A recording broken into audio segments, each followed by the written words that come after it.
All right, lads, here we are, week 7 preview. Last week, bedsheet of the week has to go to Jason. Well and truly ahead on projected, and in true Jason fashion, wasn't able to get the job done over the commissioner, now dropping himself to 4-2, even though he scored fairly reasonably. Bedsheet of the week goes to anyone who was unable to score 100 points. You boys know who you are. Special mention to Rich for getting over 200 as well. Did predict that once Brady and regular season Lenny came to the fore. All right, now looking to week 7 previews. Look, this is a huge match here. Lawrence of the Labia against 2020 Dax Ankle. He hasn't set his lineup yet. It's going to be closer than what it's predicted. Mahomes v Murray. What a great matchup that one is, and it's definitely going to be a good one. Also, Kelsey versus Kyle Pitts as well. Feeling confident, but who knows with fantasy football? It's the trade king against a guy that probably acts like the Tiger King when it comes to trades. Very hard to get anything in a response out that seems reasonable. Like to Funk Lutz, very unlucky man this year at 1-5 up against Team 11.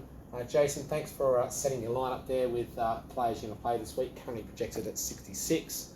He definitely will get over that 100 there, but he's certainly struggling for quarterbacks, running backs that are going to get anything reasonable out for him, and he will need a defence as well. So, look, slight edge to Tits in this one, but it's just the poor bloke's had so much bad luck. There's a good chance that lightning strikes some of the stadiums that his players are in and they all die. Quarterback graveyard. Also had a tough time of getting those wins. Being quite frustrated, obviously, with some of his players as well. He does have Jimmy G back and should be starting. He's got Winston back as well.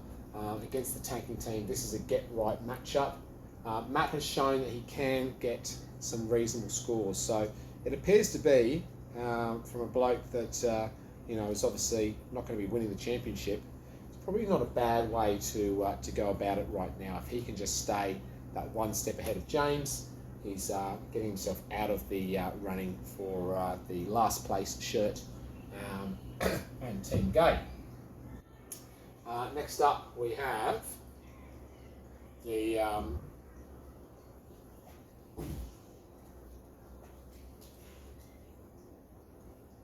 Edwards Awkward Silence. Next up, we have the Double C against Dakmioff in the corner. This is going to be our match of the week. This is 2 5-1 teams. One of these teams is going to be 6-1 after this.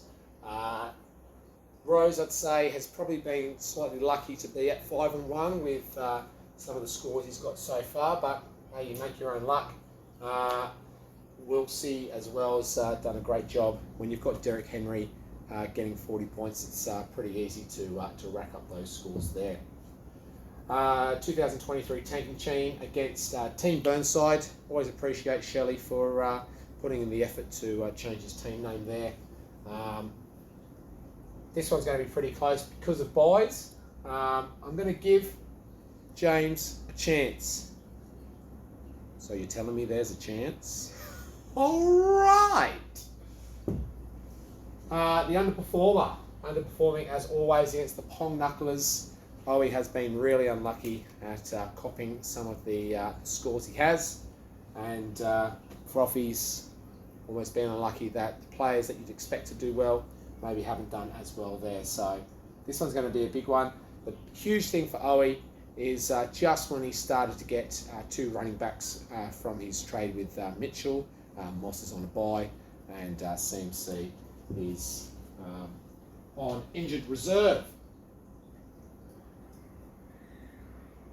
And Fields it in my plums on a 2-game winning streak against homosexual tendencies.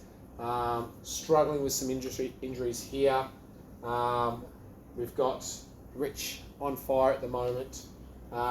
Slightly lean towards Harrow, but I'll certainly give Rich a chance if Brady keeps up his streak, which has been unbelievable. All right, boys, so that's it for this week. Keep working hard. Keep working on those trades. See if you can improve and get yourselves out of those punishments or get yourselves into the playoff contention. Still 8 playoff spots to be fought for, and lots of you with a chance to get in there. All right, boys, see you next week.